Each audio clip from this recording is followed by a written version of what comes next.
प्रणाम, नमस्कार। बहुत स्वागत है आपका उस कार्यक्रम में जिसका नाम है हे प्रभु आनंददाता। कार्यक्रम को लेकर अपने सुझाव, अपनी प्रतिक्रियाएं, अपने चिंतन के अलग अलग आयाम हमें भेजिए। हमारा व्हाट्सएप नंबर है 7009694440 और यह आपकी स्क्रीन के निचले हिस्से पर लगातार नुमाया हो रहा है, डिस्प्ले हो रहा है, प्रदर्शित हो रहा है। कार्यक्रम के अंत में भी होगा और मेल आईडी भी नजर आएगा। आज हम जो प्रश्न ले रहे हैं वो बड़ा ही मन को कई तरह के वैचारिक झंझावातों से झकझोर देने वाला प्रश्न है। एक 32 वर्षीय युवा ही कहेंगे हम, उन्होंने ये हमें भेजा है, जो एक कंपनी में काम करते हैं, लेकिन बड़े ही विचारवान और प्रज्ञावान व्यक्तित्व ये जान पड़ते हैं। मैं नाम नहीं लूंगा क्योंकि इन्होंने कई बातें ऐसी कही हैं जो बड़ी चौंकाने वाली हैं। इनका कहना है कि मैंने जीवन में एक गलती की और उस गलती से मेरा जीवन बदल गया, जीवन नकारात्मक रूप से बदल गया। मैं अपने माता पिता से दूर हो गया। कार्यक्रम ये नियमित देखते हैं और इनका ये भी कहना था कि ईश्वर को पहले मैं कोई वजूद ही नहीं देता था और मैं मानता था कि कार्ल मार्क्स ने ठीक कहा है कि धर्म अफीम है। अगर व्यक्ति की चेतना को संज्ञा शून्य कर देना है तो उसको धर्म रूपी अफीम अवश्य सुंघा देनी चाहिए। क्या हमारा एक ये स्वरूप कि हम अपनी गलती के लिए ईश्वर को झुठला देते हैं, माता पिता को झुठला देते हैं, स्वयं को झुठला देते हैं? कई बड़े प्रश्न हैं और ये प्रश्न मन को झकझोर देने वाले हैं। सीधे ले चलूंगा हमारे विद्वान वक्ता, मानस मर्मज्ञ, भगवत गीता के अध्येता प्रोफेसर डॉक्टर सुरेंद्र बिहारी गोस्वामी के समक्ष। प्रणाम कर रहा हूं जी। बड़ा बेबाकी सा प्रश्न करने वाला आज ये युवा मुझे दिखाई पड़ा और सबसे पहले मैं इनके लिए एक शब्द कहूंगा कि आप अपनी गलती से उसी समय मुक्त हो गए। आपकी आत्मा जिस पल प्रायश्चित की गंगा में स्नान कर लेती है और आपको ये अनुभूति हो जाती है कि गलती हो गई। वो गलती हो, अपराध हो या पाप हो, जितनी भी प्रकार की प्रक्रियाएं इसमें समाहित हो, इनने ये महसूस कर लिया कि उनसे गलती हुई है, तो ये मान लें कि अब इनका रास्ता बड़ा सहजता के साथ प्रारंभ हो जाएगा। तो इनने कहा साहब कि रास्ता एक लंबा समय हो गया, प्रारंभ कैसे नहीं हुआ है? यही तो रास्ता प्रारंभ हुआ है जिसमें वो खड़े हुए हैं। अब उनको चलने में तकलीफ नहीं होना चाहिए। नाराज सब रहेंगे, माता पिता नाराज रहेंगे, पत्नी नाराज रहेगी। मूल रूप से सिद्धांत क्या होता है, हम लोग अपने जीवन में एक अंग्रेजी का शब्द ले आते हैं जिसको एडजस्टमेंट करने कहते हैं। अंग्रेजी का शब्द है जिसके लिए हम कहते हैं हमें एडजस्ट करना पड़ेगा। हम चाहते हैं माता पिता हमारे हिसाब से एडजस्ट हो जाए, माता पिता चाहते हैं कि पुत्र हमारे हिसाब से एडजस्ट हो जाए, पत्नी चाहती है कि पति हमारे हिसाब से एडजस्ट हो जाए। और जहां एडजस्टमेंट में अंग्रेजी के शब्द का उपयोग कर रहा हूं, एरर रह जाता है, अर्थात वो एडजस्टमेंट की प्रक्रिया उस मापदंड में पूरी नहीं होती, वहीं वो एरर गलती के स्वरूप में जीवन में आकर ताप प्रस्तुत करती है। जबकि मूल रूप से जीवन एडजस्टमेंट से बहुत दूर है। जीवन में इस नाम का कोई तथ्य है ही नहीं, कोई तथ्य नहीं है। शरद जी आप ध्यान रखिएगा। तो जीवन क्या है? दायित्व और कर्तव्यों का संयोग जीवन कहलाता है। दायित्व और कर्तव्यों का संयोग जीवन कहलाता है। तो आपने कहा कि जीवन में क्या अधिकार नहीं है क्या? हमारे पास अधिकार नहीं है क्या? हम उस अधिकार का उपयोग नहीं कर सकते क्या? नहीं, जीवन के अधिकार अलग अलग रूप में होते हैं। जब आप दायित्व और कर्तव्य को लेकर जीवन प्रारंभ करते हैं, जीवन कब प्रारंभ होता है? जीवन के दो स्वरूप हैं, एक बोधमय जीवन, एक अबोधमय जीवन। जब आप अपने अबोधमय जीवन से बोधमय जीवन में प्रवेश करते हैं, अर्थात 25 वर्ष के बाद आप गृहस्थ जीवन में प्रवेश करते हैं, जब आप पूर्ण वयस्क की स्थिति में हो जाते हैं, तब आपका जीवन बोधमय जीवन माना गया है। तो बोधमय जीवन क्या है? बोधमय जीवन है जहां आपके पास केवल दायित्व है और केवल कर्तव्य है। आई मीन दैट ड्यूटी है और लायबिलिटीज है, राइट्स नहीं है। तो किसी ने पूछा राइट्स क्या कहलाएगा? जब आपका जीवन प्रारंभ होगा तो कितने राइट्स मिलते हैं आपको मालूम? अधिकार क्या होते हैं? अधिकार आपका प्रेम है, अधिकार आपका वैर है, अधिकार आपका मान है, अधिकार आपका अपमान है, अधिकार आपका संबंध है, अधिकार आपका विच्छेद है, अधिकार आपका सुख है, अधिकार आपका दुख है। ये सारे अधिकार लो ना अपने जीवन से। आप एकांगी अधिकार के पीछे पड़े रहते हैं। आपको लगता है अधिकार मतलब एकांगी हो, एकांगी नहीं है। सुख भी आपका अधिकार है और दुख भी आपका अधिकार है। वाह। संयोग भी आपका अधिकार है और वियोग भी आपका अधिकार है। ध्यान रख लेना आप, पुण्य भी आपका अधिकार है और पाप भी आपका अधिकार है। तो ये गलती भी आपका अधिकार है, वैसे ही जैसे सही हो जाना अधिकार है। इस रोग के 3 नाम हैं, गलती, अपराध और पाप। गलती, अपराध और पाप। हाँ। यदि निर्मल मन से भूलवश परिस्थिति जन्य कोई त्रुटि हुई है, उसे आप गलती कह सकते हैं। वाह।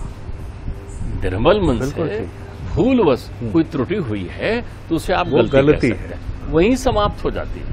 उसके पुनरावृत्ति ना करने का संकल्प लेते हैं और जिसके प्रति हुई है उससे क्षमा मांगते हैं और समाप्त हो गई वहीं को। उस गलती को आप दोहराते हैं जानबूझकर, वो अपराध है। वो अपराध, आप जानते हैं ये गलती थी, लेकिन अब आपको अच्छा लगने लगा है वो गलती आप करते हैं, तो वो अपराध हो गया आप। बहुत सुंदर। और जब अपराध को जीवन लक्ष्य बना लेते हैं कि मुझे तो यही करना है, तो फिर वो पाप। फिर वो पाप। बहुत सुंदर। तो आपको ये सूक्ष्म एक बार फिर दोहरा दीजिए इसको, फिर सुनिए एक बार। यदि कहीं आपके अंतर चित्त में कोई विकार नहीं है, सहज भाव से कहीं आपसे कोई चूक हो जाती है, आप अपने कर्तव्य के प्रति, आप अपने दायित्व के प्रति जो है जागृत नहीं रह पाते, तो वहां यदि आपसे कोई प्रतिकूल आचरण हो जाता है, वो गलती है आपकी, क्योंकि भाव आपके सहज हैं, जिसको अंग्रेजी में मिस्टेक कहते हैं। मिस्टेक, ध्यान रखिएगा आप, ये सहज भाव से होगी।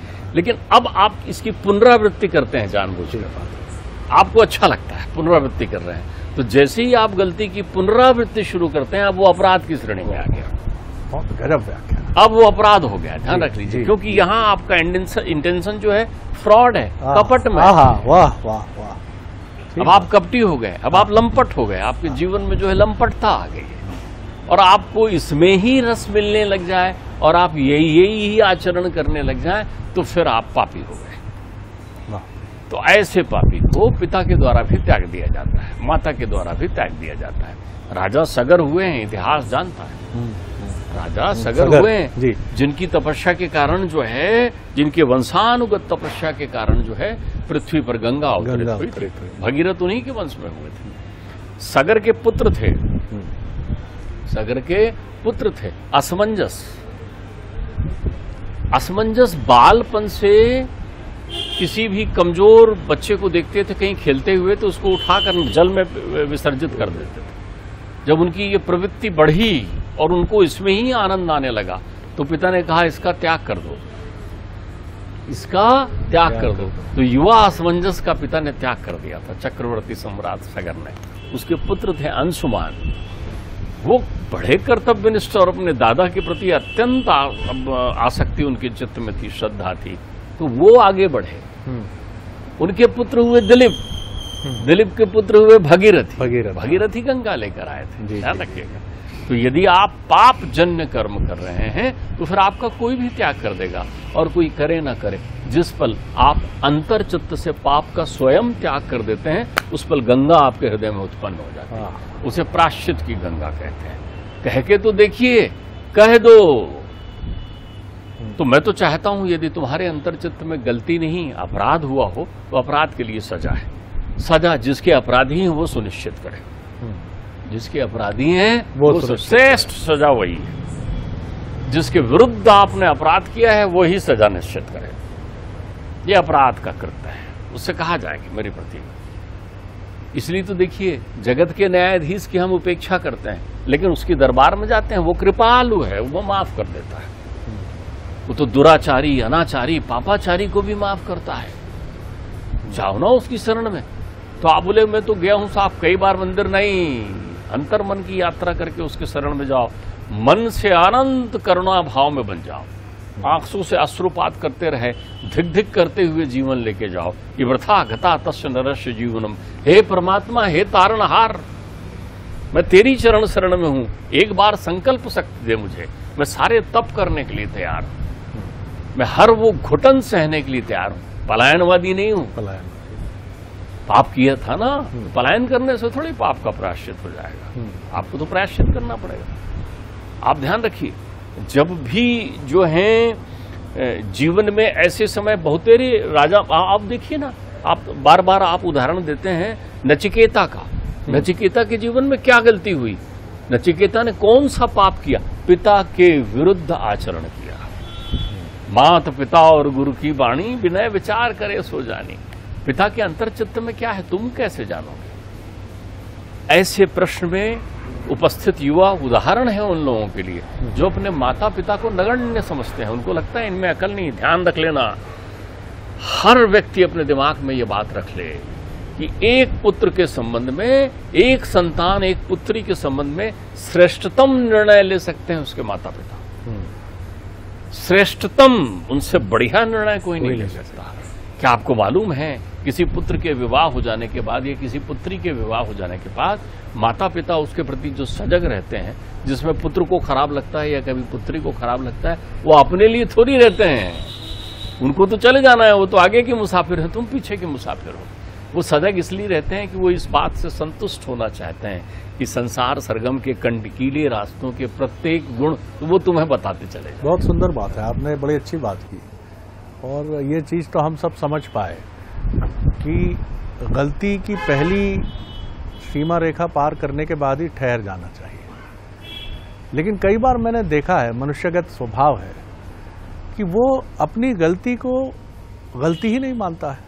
आप थोड़ा विस्मित अगर ना हुए हो तो ये ऐसा रोचक विषय है जिस पर अपन ने अनेक बार चिंतन किया है, लेकिन मैं थोड़ा सा पुनरावृत्ति दोष से मुक्त होकर के इस विषय पर एक नवीन विचारधारा आपके समक्ष रखना चाहता हूं।